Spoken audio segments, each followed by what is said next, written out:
Well, turn back please to that passage we read together earlier in John chapter 6.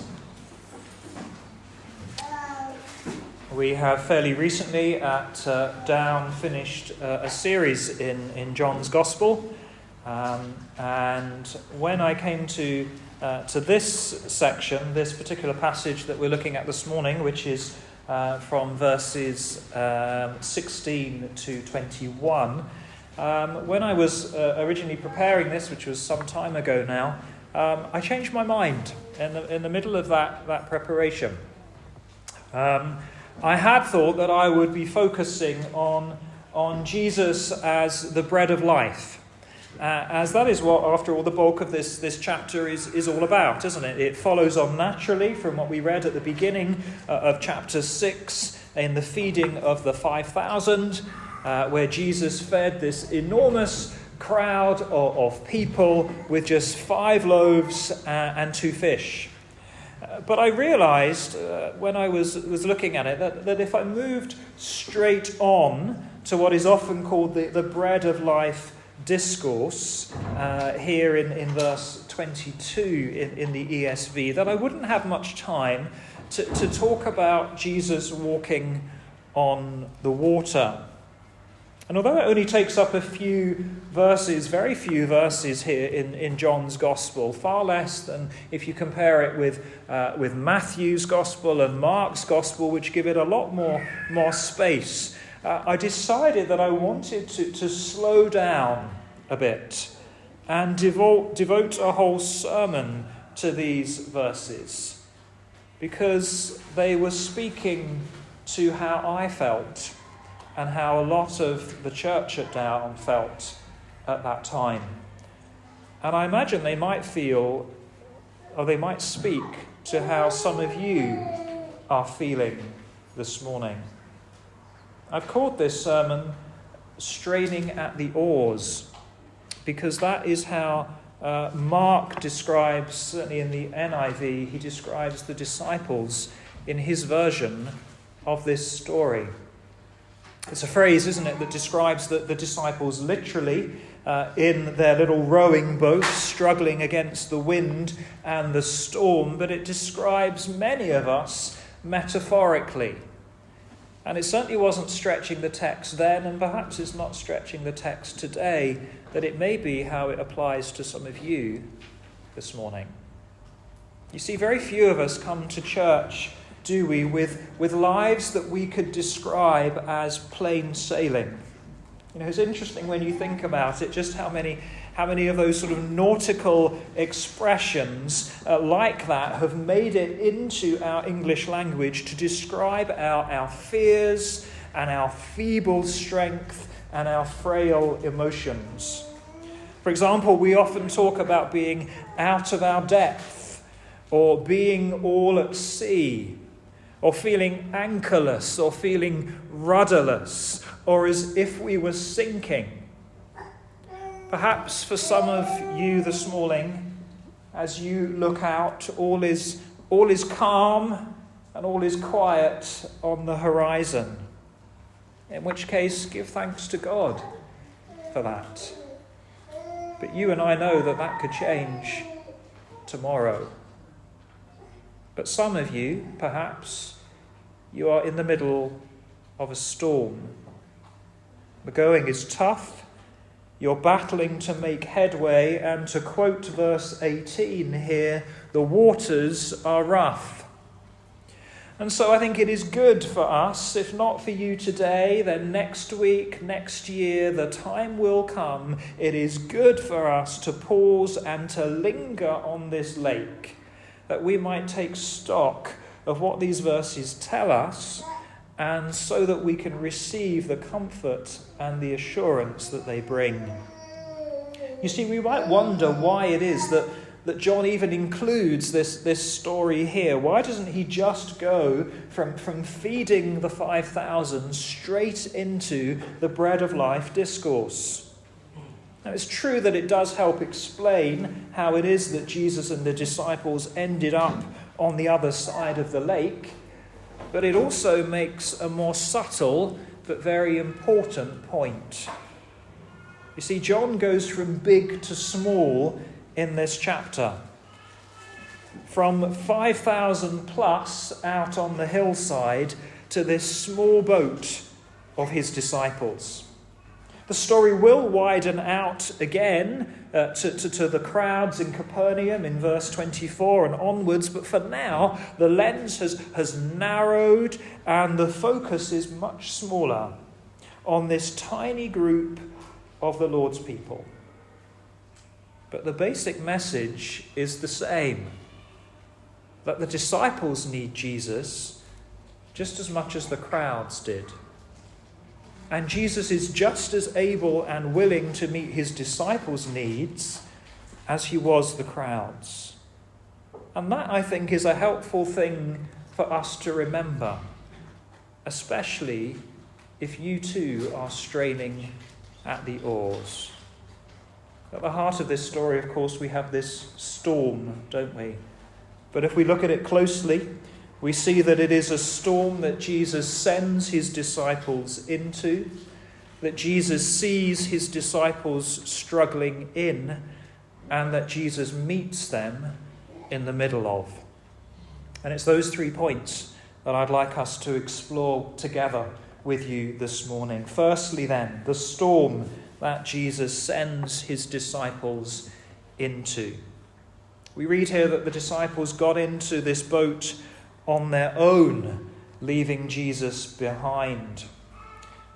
When I read that first of all, I thought, well, that's why they got into this fix, wasn't it? That they didn't hang around for Jesus. They got into this boat on their own. We need to read on. We read back in verse 15 here that Jesus withdrew to a mountain by himself. He knew that this crowd wanted to make him king by force, and so he withdrew from them. Jesus didn't want to be pushed into this middle of this unruly mob and to be made a king, for this uprising to begin against the Roman authorities, that they would proclaim him as their new ruler. Because Jesus is a different sort of king. He's not the one that the crowd wanted to make him. Now we know that the day will come when Jesus will rule over all the nations of the world and over all creation. But for the time being, Jesus' kingdom is spiritual. And you see, the people didn't understand that. You know, Jesus doesn't wield power like an earthly ruler does. Instead, his reign is over people's lives by ruling in their hearts. And it's our hearts and our minds that are being renewed daily under his lordship. And likewise, in the way that Jesus establishes his kingdom is completely different from anything that an earthly ruler would do. You see, Jesus didn't go to Jerusalem, did he, carrying a spear and dishing out judgment. Instead, on the cross, he was on the receiving end of a spear, and he took our judgment on himself, because Jesus is a different sort of king.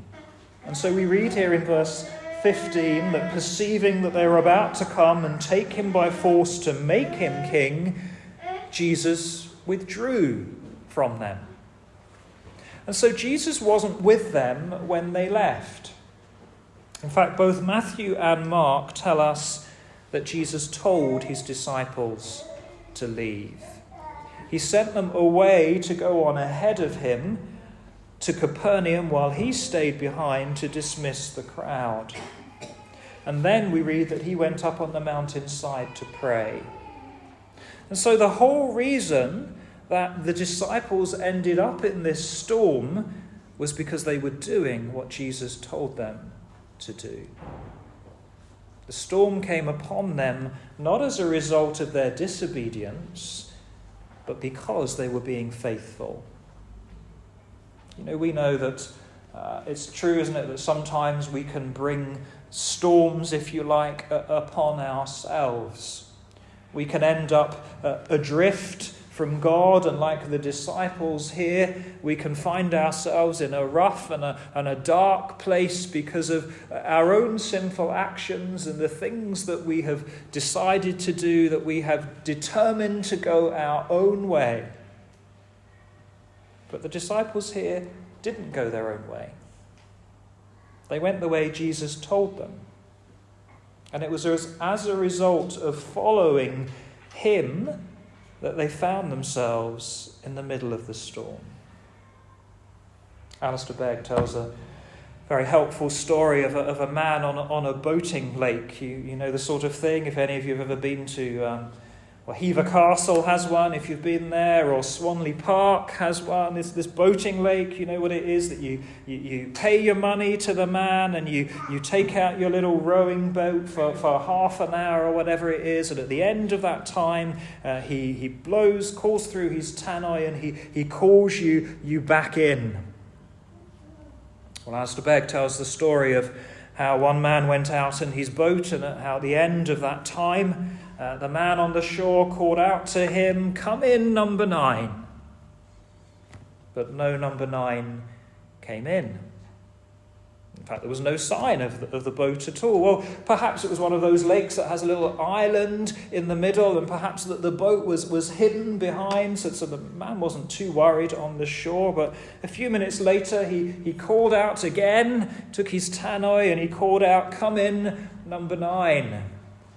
But still no boat number 9 appeared. And he did this a few more times, but with still no boat number 9 anywhere to be seen. Eventually he called out, "Boat number 6, are you in trouble?" You see, the story raises a laugh, but this can often be our experience, can't it? You get into boat number 9, but before you know it, you're in boat number 6. Your whole world is turned upside down, but you were just trying to do what Jesus told you to do. You see, if that is us, if that will be you, we are not to despair. It might be that the situation you're in makes you think, "I want to change boat. I want to jump ship." But the fact is that sometimes storms come in the path of faithfulness. And sometimes Jesus sends us into them. You know, we might wonder what on earth is going on and how it is that we ended up here, but it is all part of God's loving plan. The hymn says, doesn't it? God moves in a mysterious way, his wonders to perform. He plants his footsteps in the sea and rides upon the storm. Deep in unfathomable minds of never-failing skill, he treasures up his bright designs and works his sovereign will. You know, someone has said there are lessons for us as believers that we will never ever learn on the still waters, because they can only be learned on the rough waters of the storm that we find ourselves in, because under God we have tried to be obedient. James says, "Consider it pure joy, my brothers, whenever you face trials of many kinds, because you know that the testing of your faith develops perseverance.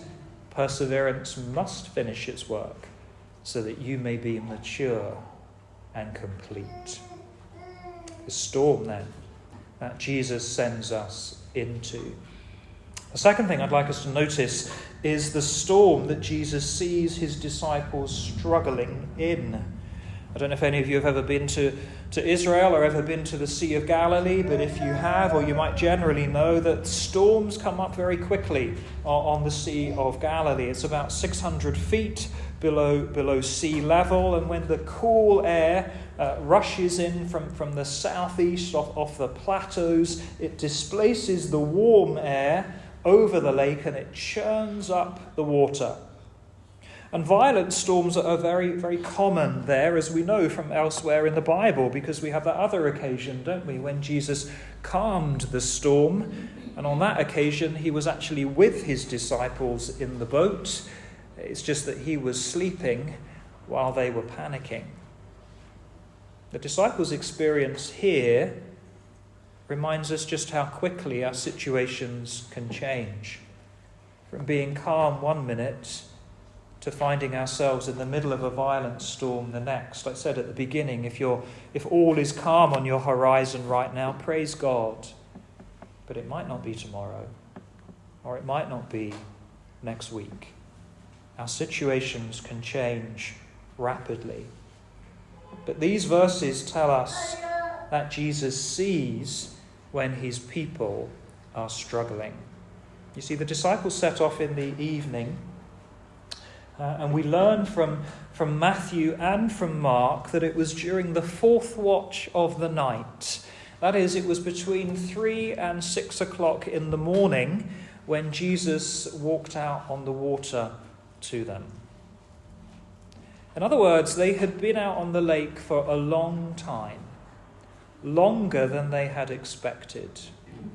And that's an important point for us to note. They left in the evening, but they were out in the dark, facing the storm alone for longer than they thought they would be. We read here that they had rowed about 3 or 4 miles.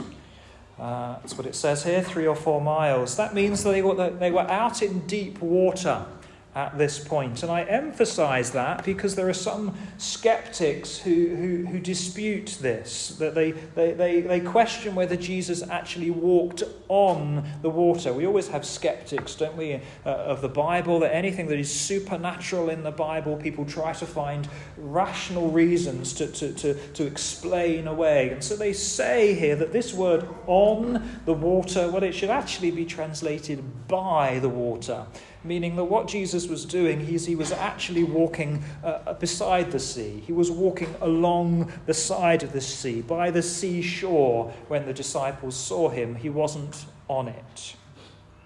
Which would mean that Jesus could just wade out to the disciples rather than walking on the water. But we can't accept that, can we? Because these disciples hadn't been hugging the shoreline for the past 3 miles. Matthew clearly says that the boat was a long way from the land, and Mark emphasizes that the boat was in the middle of the lake. And so we should all be in no doubt that this was a miracle, and Jesus really was walking on the water. After all, it's very hard to understand, is it, why that the disciples would be so terrified if Jesus was just walking by the seashore. But the point I'm making, and the point I want you to notice, is that the water, therefore, was at its deepest, and the night was at its darkest when Jesus walked out to the boat. And that's helpful, I think. That is instructive for us when we are being buffeted and we wonder just how long it will be before we have to wait until things will settle down. We read here that the disciples saw Jesus and they were terrified. It wasn't the waves that terrified them. After all, some of these disciples, they were experienced fishermen. They were used to rough seas. They were terrified when they saw Jesus because they thought he was a ghost. But the important thing that I want us to notice is that Jesus saw the disciples long before they saw Jesus. Their eyes were focused on keeping their heads above water. There's another expression we use, isn't it? Their eyes were focused on keeping their heads above water, but Jesus' eyes were focused on them. Where was Jesus when he saw them? What does this passage tell us where Jesus was when he saw them? Well, Jesus was on the mountain, wasn't he, when he saw them? And what was he doing on the mountain? Well, he was praying. Jesus saw them and came to them from the place of prayer. They were in the middle of the sea. They were in the eye of the storm. They were out in the darkness, and they thought Jesus was a long way from them. And geographically speaking, he was. But from heaven's perspective, they were perfectly safe. And that's a comfort to us, isn't it? Have you ever been in that situation where you're in deep trouble, and it's made worse because you can't see Jesus? But he sees us, and we are perfectly safe because we have a great high priest who is interceding for us with our Heavenly Father. What is it we sing before the throne of God above? I have a perfect plea, a great high priest whose name is love, who ever lives and pleads for me. You see, however strong the storm is that you are in, it is more than matched by Jesus' power and the power of his prayer. If you're a Christian here this morning, then we know, don't we, that our name is graven on Jesus' hands and written on his heart. I don't know you this morning. I don't know how you've come, what is going on in your lives, what you're passing through. But when all you can see is the storm swirling around you, you need to remember that Christ sees you in the middle of the storm and is praying for you. And that knowledge will help us. It will help us to endure the storm, and it will help us to be strengthened in it. But that's not all, is it? You know, Jesus' love doesn't stop with what he sees, because the storm that Jesus sends his disciples into and the storm that he sees them struggling in is also the storm that he meets his disciples in. Jesus not only sends and sees, he also comes. He draws near, we read, approaching the disciples with words of comfort here in verse 20. These words, "It is I," can also be translated as "I am." And to some people, those words become very, very significant because they're a reminder of God's name, the name that he revealed to Moses by the burning bush. I am who I am. It's God's personal name, isn't it? I am. The name by which he can be known. The name Moses was to tell the Israelites to confirm that God was with them and God really had sent Moses. This is a name that speaks of God's power. It speaks of him being self-sufficient and of being self-existent. That he is the one who has always been and will always be. He existed before anything else existed. And so if he is the one who created the seas and commanded them into being, then it's no surprise, is it, that he can also walk on them.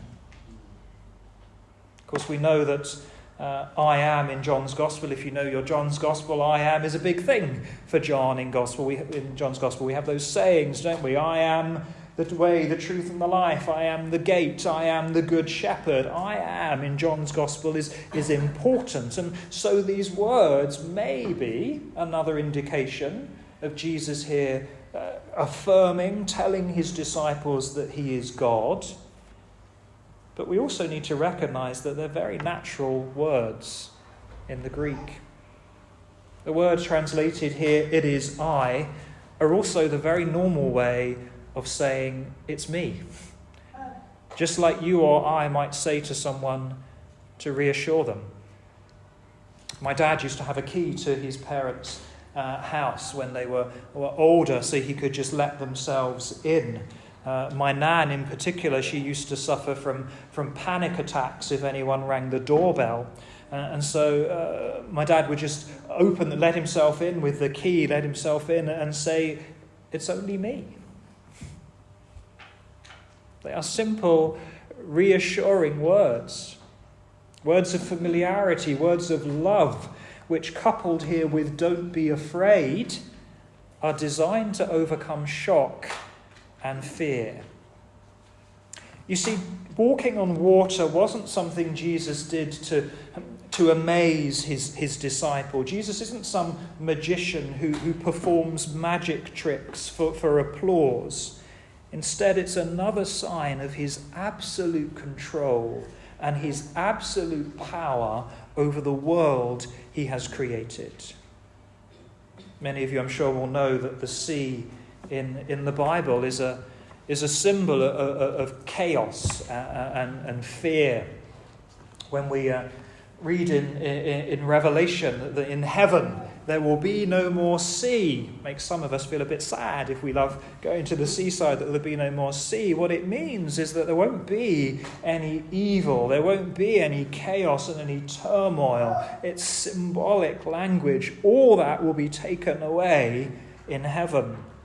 Because you see, the sea in the Bible is a symbol of restlessness and of uncontrollable evil. And in the Old Testament, it's only God, we read, who can rule over the seas.